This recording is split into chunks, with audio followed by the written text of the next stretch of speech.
Quinten Tarantino's ninth film, Once Upon a Time in Hollywood, is an exploration of a time and place. That time and place being Hollywood in the late 60s. But it doesn't truly portray what life in Hollywood at this time would have been, and instead presents us with a dream.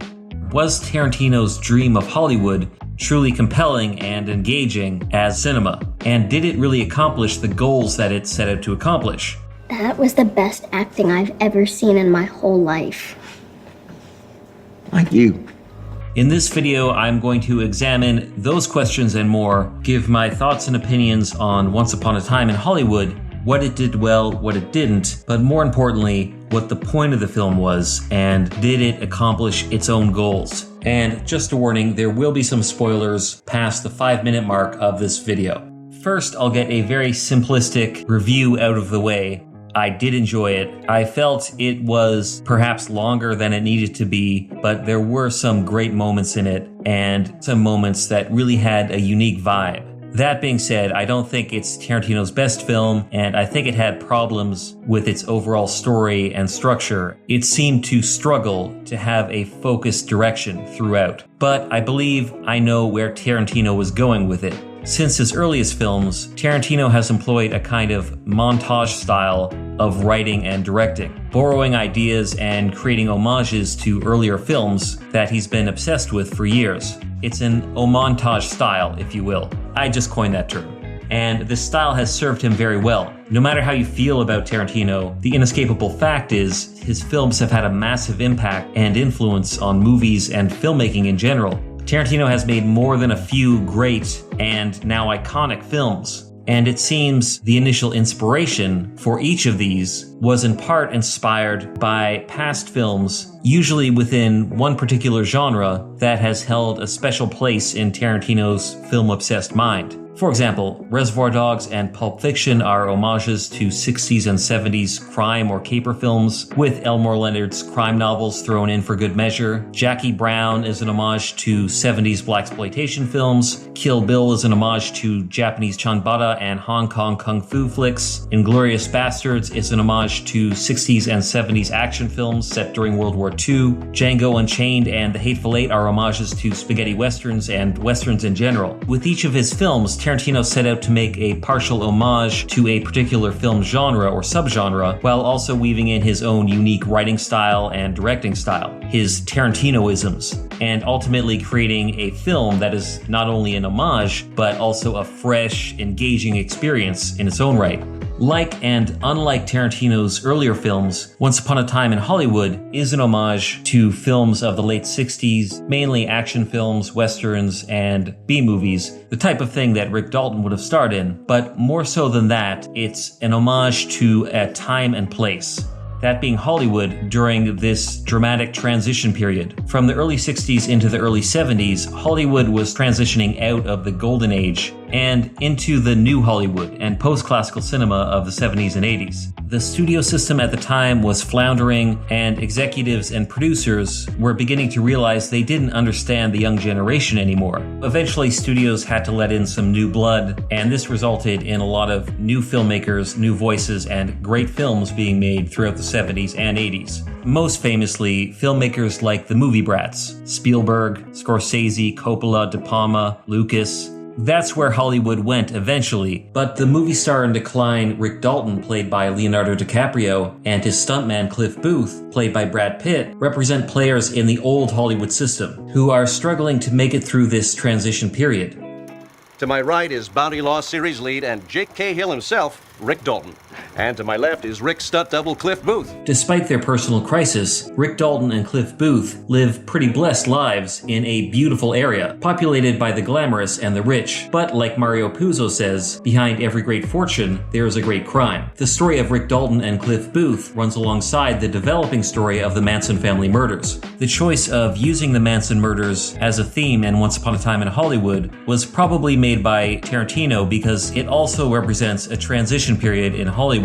Murders occurred in 1969, near the end of the decade, and in a way represent a destruction of the innocence of Hollywood, the magic of Hollywood, giving way to a more brutal, cynical view of the industry. The presence of the Manson family also adds a kind of unsettling tension to what might otherwise be an idyllic area. The film follows the character of Sharon Tate, played by Margot Robbie, because she represents the new dream that draws so many to Hollywood. Unlike Rick Dalton, who has become somewhat embittered by the industry and is struggling to stay relevant, Sharon Tate is simply enjoying the new prospect of being a Hollywood star and living in the Hollywood Hills with a famous director. What adds tension to this are the actual events surrounding Tate. As we watch Tate enjoy her new stardom and live out her dreams, we are painfully aware of her dreams inevitably being dashed. That is, until we see the ending of the film and realize our expectation has been subverted. However, there is a conflict in this approach with the themes of the film. Tarantino wants to present us with a portrait of this amazing and insane place and time, but he doesn't really want to present us with the reality. So what are we really gaining? What is the payoff of this film? Or is it meant to be pure entertainment for cinephiles? While I did enjoy this film, my impression is that it came up short on delivering a focused message or idea, even a true insight into this place and time.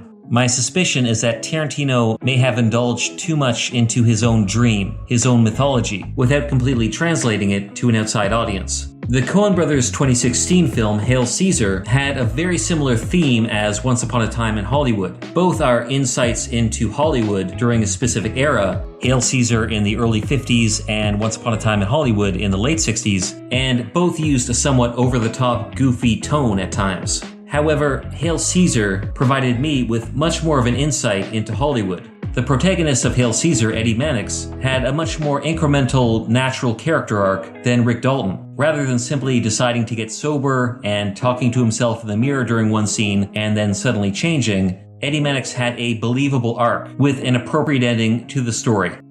Line. Cut! Embarrass yourself like that in front of all those goddamn people! There's this other job that's not so easy. It's so hard, Father. Sometimes I don't know if I can keep doing it, but it seems right. I don't mean to say that Once Upon a Time in Hollywood didn't have any insights into Hollywood, because it did, but in my opinion, it felt less developed than Hail Caesar. It seemed to me that Tarantino put too much focus on the era and not enough on the character development. The conclusion of Once Upon a Time in Hollywood is a lot of fun, but it isn't really a meaningful conclusion to the story. It feels like instant gratification. We get to watch these Manson family assholes get what they deserve, and that's gratifying, but what does it really mean? During the final scene, Rick then meets Sharon Tate and seems to be initiating a relationship that could develop into film projects with Polanski. But that isn't the reality of Hollywood. It's Tarantino's dream. My question is, does the dream have any meaning? What do we get out of it, aside from entertainment? Maybe that's enough. This has been a bit of a trend in recent Tarantino films. Inglourious Basterds had some great moments and scenes, but the conclusion always felt a bit hollow to me. We get to see the bastards kill Hitler, who we all know deserves it. Again, it's gratifying, but what did we learn? It doesn't seem like a meaningful conclusion to the character arcs in that story. Tarantino's intention with Once Upon a Time in Hollywood, I believe, was to create a manifestation of all his dreams and obsessions centered around this particular time and place. But to me, that alone isn't enough to make a great film. Perhaps a very good film, given the great acting and great scenes it has, but also one that doesn't meet its own goals. Another filmmaker could definitely surpass it and create something that had more meaning, more insight into this time and place. It's official, old buddy. Well, it has been. I was a child in the 80s, the same way that Tarantino was a child in the 60s, so I understand why he's drawn to the era. Things that you remember from your childhood have a sort of a mystery, a magic to them. Delving into that nostalgia, that mythology, is a very inspiring prospect, and I'm sure has inspired many writers and filmmakers to create great work. But the era can't be the star. There have to be characters that have a complete arc and arrive there step by step, not through a sudden sensational event that doesn't really change the core of the protagonist. At least, those are my thoughts on the film. Do you agree with some of the points I made, or do you think I'm full of crap and have no idea what I'm talking about? Please let me know in the comments below, as well as what you thought about Once Upon a Time in Hollywood. Did you enjoy it? Did you not enjoy it? And what do you think Tarantino's intention was with it? What do you think the themes of the film were? I would love to hear your thoughts in the comments below. If you enjoyed this video, please hit like and subscribe to the channel for more film analysis like this. Check out these other videos. Thanks. Until next time.